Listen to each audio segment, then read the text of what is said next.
Hello, everybody. Welcome to Ask JP.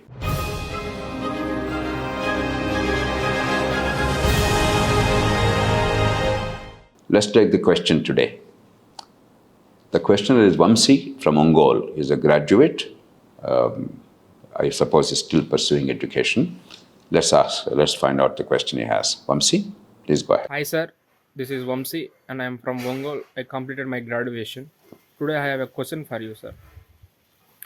While we are going through newspapers and news channels, we are repeatedly hearing the word indigenization by the union government and the Prime Minister Modi ji. And recently Modi ji used the word buy our things, make foreigners buy our things. Does this possible in the era of globalization and liberalization? If possible, what are the repercussions on Indian economy and the employment and everything else?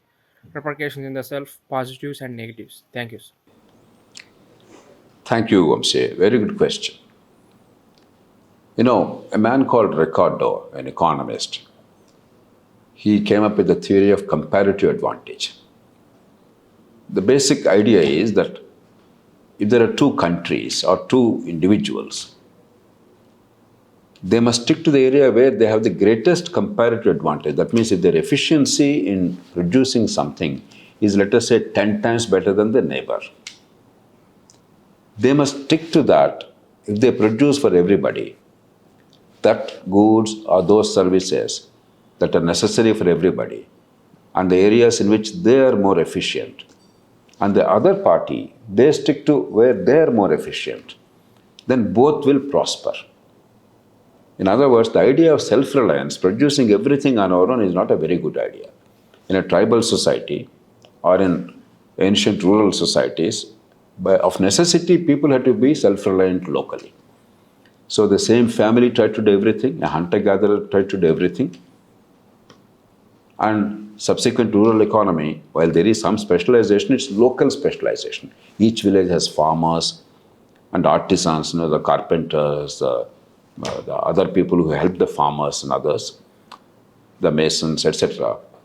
And there was no real exchange of goods and services across boundaries. To some extent goods, very little services exchanged. But increasingly in the modern world, we realize that the trading of goods and services is important. If I can do better, if I specialize, my efficiency, my productivity will go up. I can produce more at higher quality at lower price. Everybody benefits. If they specialize in some other area where they have advantages, they can produce more of higher quality and at lower price. So everybody benefits. That's the theory.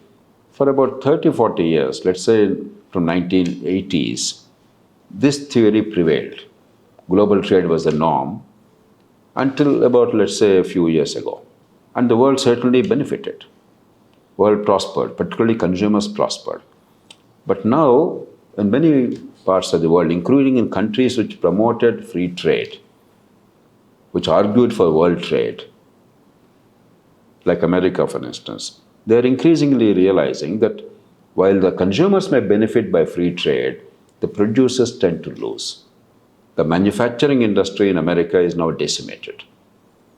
Now, countries like India are worried because we have not even begun to create a big manufacturing base.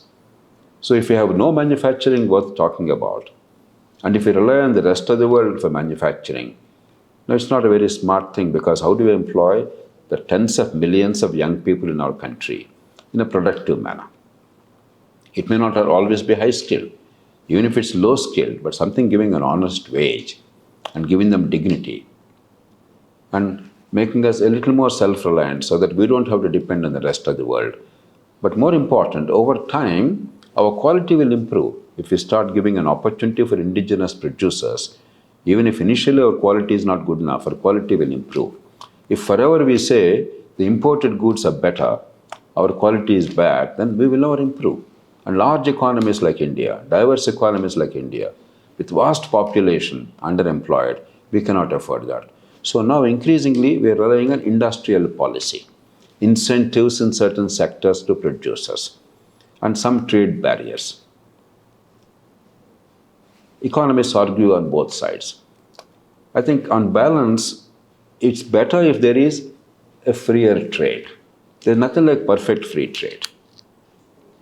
But it's also necessary selectively and judiciously, and not in extreme manner, to have some kind of protection. For instance, if in the initial stages, certain manufacturing sectors, they don't get an advantage of some protection by way of, let's say, some reasonable tariffs so that they can quickly grow, provided they're encouraged to be able to become competitive globally.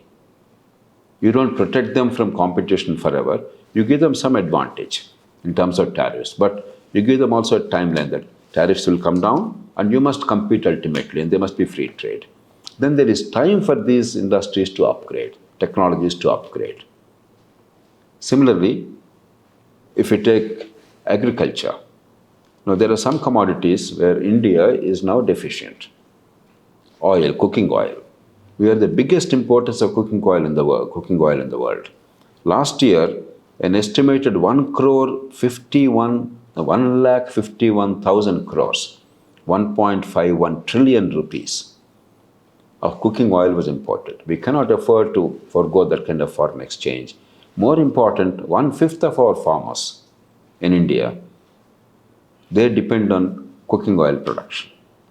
And India will be forever dependent on imports and a very vital food if we don't give some kind of protection to our farmers. But that protection should not be permanent and should not be to a level where our productivity increase is not possible. That means there must be an incentive to continue to improve production and productivity. But there must be some protection at least for some time. Similarly, pulses.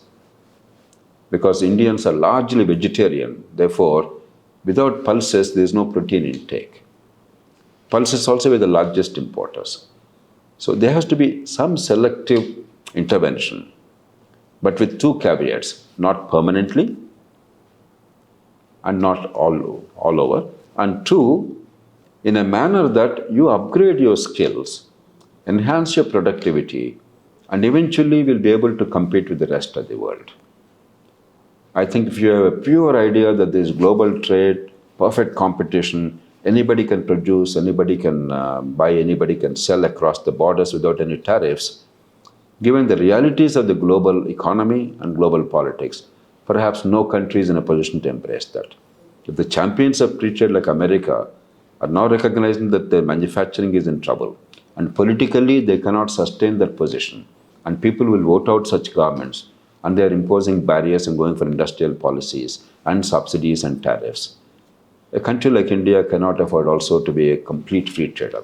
But the general tendency and the broader goal must be free trade with temporary tariffs and temporary protection, but in a manner that our productivity goes up, we can compete with the rest of the world over a finite period of time. It's not the best solution, but I think that's the most practical solution.